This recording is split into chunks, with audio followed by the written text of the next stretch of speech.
ಸ್ನೇಹಿತರೆ, ಇವತ್ತು ನಾವು ಫೇಸ್ಬುಕ್ ಲೈಟ್ ಆ್ಯಪ್ನಲ್ಲಿ ಯಾವ ರೀತಿ ನಮ್ಮ ಆ್ಯಕ್ಟಿವ್ ಸ್ಟೇಟಸ್ನ ಹೈಡ್ ಮಾಡೋದು ಅಂತ ಚರ್ಚೆ ಮಾಡೋಣ. ಅಂದರೆ ನಾವು ಆನ್ಲೈನ್ನಲ್ಲಿ ಇದ್ದರೂ ಕೂಡ ಬೇರೆಯವ್ರಿಗೆ ನಾವು ಆನ್ಲೈನ್ನಲ್ಲಿ ಇರೋದು ಗೊತ್ತಾಗಬಾರ್ದು.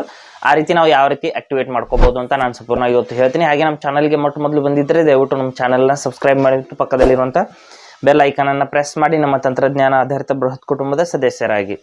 ಸ್ನೇಹಿತರೆ, ಫೇಸ್ಬುಕ್ ಲೈಟ್ ಆ್ಯಪ್ನ ಓಪನ್ ಮಾಡಿದ್ದೀನಿ. ಮಾಡಿದ ನಂತರದಲ್ಲಿ ಮೇಲ್ಗಡೆ 3 ಲೈನ್ಸ್ ಮೇಲೆ ಕ್ಲಿಕ್ ಮಾಡ್ಕೋಬೇಕು. 3 ಗೆರೆಗಳ ಮೇಲೆ ಕ್ಲಿಕ್ ಮಾಡಿದ ನಂತರದಲ್ಲಿ ಕೆಳಗಡೆ ಸೆಟ್ಟಿಂಗ್ಸ್ ಆ್ಯಂಡ್ ಪ್ರೈವಸಿ ಅಂತ ಆಪ್ಷನ್ ಇರುತ್ತೆ. ಅಲ್ಲಿ ಕ್ಲಿಕ್ ಮಾಡಿಬಿಟ್ಟು ಇಲ್ಲಿ ಸೆಟ್ಟಿಂಗ್ಸ್ ಮೇಲೆ ಕ್ಲಿಕ್ ಮಾಡ್ಕೋಬೇಕು. ಮೊದಲು ಸೆಟ್ಟಿಂಗ್ಸ್ ಆ್ಯಂಡ್ ಪ್ರೈವಸಿ ಮೇಲೆ ಕ್ಲಿಕ್ ಮಾಡಬೇಕು. ನಂತರದಲ್ಲಿ ಸೆಟ್ಟಿಂಗ್ಸ್ ಮೇಲೆ ಕ್ಲಿಕ್ ಮಾಡ್ಕೋಬೇಕು. ಮಾಡಿದ ನಂತರದಲ್ಲಿ ಇಲ್ಲಿ ಆ್ಯಕ್ಟಿವ್ ಸ್ಟೇಟಸ್ ಅಂತ ಒಂದು ಆಪ್ಷನ್ ಇರುತ್ತೆ. ಸ್ವಲ್ಪ ಕೆಳಗಡೆ ಬಂದ್ಬಿಟ್ಟು ನೋಡ್ಬೋದು, ಆ್ಯಕ್ಟಿವ್ ಸ್ಟೇಟಸ್ ಅಂತ ಒಂದು ಆಪ್ಷನ್ ಇರುತ್ತೆ. ಅಲ್ಲಿ ನಾವು ಕ್ಲಿಕ್ ಮಾಡ್ಕೋಬೇಕಾಗುತ್ತೆ.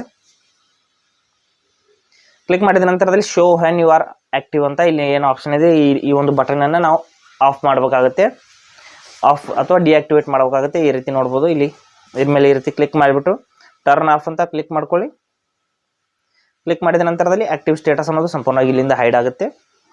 ಈ ರೀತಿ ನಾವು ಫೇಸ್ಬುಕ್ ಲೈಟಲ್ಲಿ ಆ್ಯಕ್ಟಿವ್ ಸ್ಟೇಟಸ್ನ ಹೈಡ್ ಮಾಡ್ಕೋಬೋದು. ಹಾಗೆ ಸ್ನೇಹಿತರೆ, ಕೊಟ್ಟಿರೋ ಮಾಹಿತಿ ಸಂಪೂರ್ಣ ಮತ್ತು ನಿರೂಪಣೆ ಮಾಡಿದೆ, ಶೈಲಿ ಉತ್ತಮ ಅಂತ ಅನಿಸಿದರೆ ವಿಡಿಯೋನ ಲೈಕ್ ಮಾಡಿ ಮತ್ತು ನಿಮ್ಮ ಸ್ನೇಹಿತರಿಗೂ ಕೂಡ ಶೇರ್ ಮಾಡಿ. ಇದ್ರ ಬಗ್ಗೆ ಸಮಸ್ಯೆಗಳು ಡೌಟ್ಗಳಿದ್ರೆ ಕಮೆಂಟಲ್ಲಿ ಅವಶ್ಯವಾಗಿ ತಿಳಿಸಿ. ಮುಂದಿನ ವಿಡಿಯೋದಲ್ಲಿ ಮತ್ತೊಂದು ಹೊಸ ವಿಷಯದೊಂದಿಗೆ ಇರ್ತೀನಿ. ಮುಂದೆ ಬರ್ತೀವಿ. ಎಲ್ಲಿವರೆಗೂ ಟೇಕ್ ಕೇರ್.